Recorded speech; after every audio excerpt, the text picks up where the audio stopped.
Hi everyone, welcome to Simplicity TV. I am Jen Pike, your host, and this is the place to be to learn how to create more simplicity and more ease in all that you do from the inside out. Today we are joined by a very good friend and colleague of mine, Samantha Gladish from Holistic Wellness. How's it going? Good, how are you? I am good. So you've been a guest on the show a couple of times. Yes. But never on the couch. We've always been in the kitchen. I know. This is great. So this time, today, what we're going to talk about is something that as practitioners, we get inundated with emails on this. And I know this is one of your areas of specialty that women are emailing you about every single day, and it is about hormone health. Yes. And specifically the stress around our hormones. Yes. And why so many women, and it's not just women, it's men as well too, but we mainly work with women, so we'll keep it to you for this.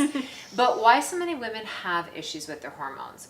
What is it that you have found over the years of practicing and working with so many different women that they come from different walks of lives, they have different histories, they have different current situations, but a lot of the symptoms and complaints are the same? Yes. So what is it that you have found over the years that are the common themes that you're seeing in their bodies?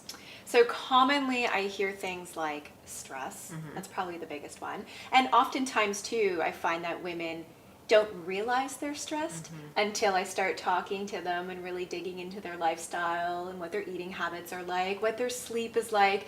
And then it's like, oh, yes, I do have a lot of stress in my life. Because we get used to our pace and we get used to our, you know, habits and daily tasks. Absolutely. And we just start to think, well, that's not stress. That's just what I have to do. Right. Or that's just normal. Right. That's just my everyday. Yeah. So that's not stressful. But yeah, when you really sit down and sort of pick it all apart, it's like, oh, yeah, wow, I've got a lot going on, right? So stress is probably the biggest thing. And then sleep is another really big one that I hear about a lot as well.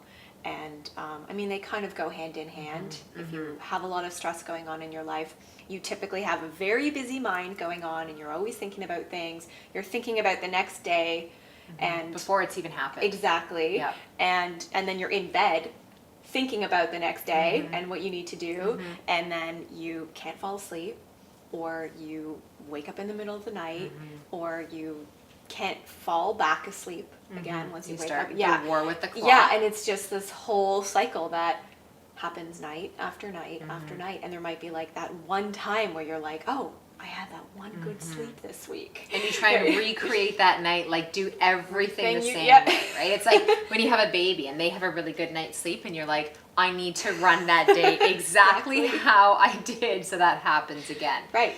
Do you find that the pattern when it comes to sleep is that they either have no problem falling asleep, but then they're waking in the night, can't get back to sleep, and when they do, it's like that last hour of sleep that they always say, I find clients like covet that last hour, like that's their best sleep? Yes. Or do you find that they can't get to sleep at all, like it's the insomnia? Like, do you see it happen where it's usually one or the other? Yeah, it's a mix of both for sure. Oftentimes I will hear, oh, I can fall asleep no problem, but I'm up at 3 a.m. Right. Or it's the opposite of, I can't fall asleep till 2 or 3 a.m. Yeah, so it's kind of a mixed bag. And I often think that like we're not really paying attention to sort of a nighttime routine. We have a daytime routine with all the things going on with like kids and work and all that kind of stuff. But come nighttime, it tends to be really scattered for a lot of women.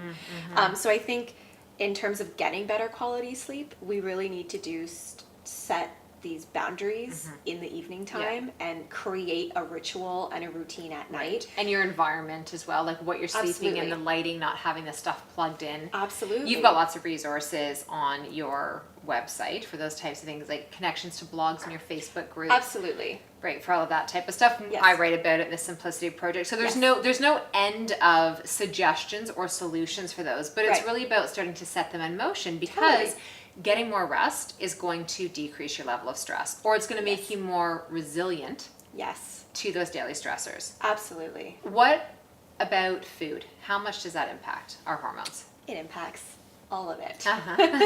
All of it.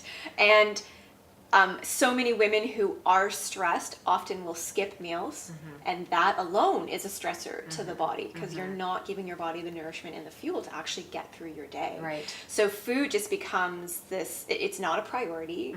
Oftentimes it's just about eating what's available and convenient, scarfing down your food really, really fast, not paying attention to, chewing and taking the time for yourself to eat your meal.